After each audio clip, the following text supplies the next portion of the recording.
Irfan, and welcome to our online course. Today we're talking about the past simple tense, which is a verb tense that we use to describe something that has happened in the past.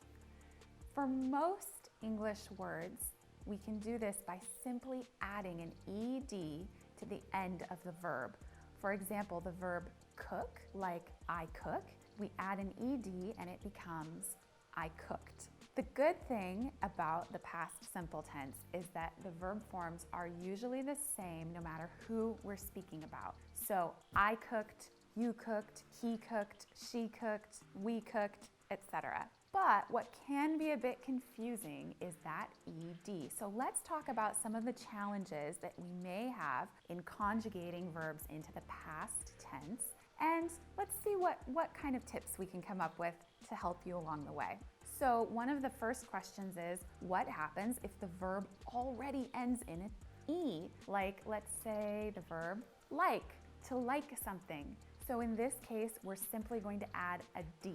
The E is already there, and we pronounce it liked. This could also be true for the verb love. We simply add a D, and we pronounce it loved.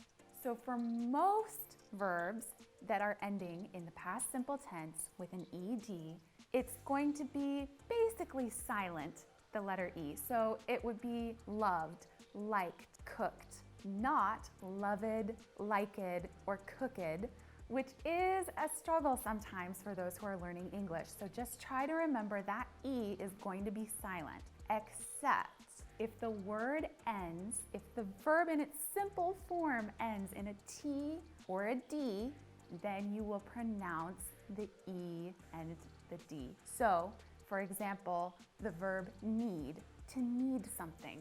Need ends with a D. So when we put that in the past tense, needed, we're gonna pronounce the E as well. Otherwise, it's just a jarble of D, needed. We don't wanna do that. So, need-ed. Or what about the verb trust? That ends with a T. So in order to pronounce that correctly, you need to pronounce the E, trusted. But remember, that E is only pronounced if the original verb form ends with a T or a D. For most English verbs, this is how you're gonna put it into the past simple. It's just an ed. It's quite easy. But there are quite a few irregular verbs in the English language. And I wish I could tell you that there's some trick to remembering them all, but truly it comes down to some memorization. And there's an exercise included in this week to help you with that, as well as a list of irregular verbs. And my suggestion to you is to just work on memorizing. It's the simplest way to do it. Some of the exercises we'll do will walk you through that a little bit more, and we'll talk more about that in our class time. But please just look at it, memorize, figure out a good technique for you, and that's gonna be the best approach for irregular verbs. So we have some exercises now that are gonna be putting verbs into the past simple, both regular and irregular verbs. And like always, just do your best. This isn't graded, it's just an exercise for you to practice, and we'll correct it together in our class time.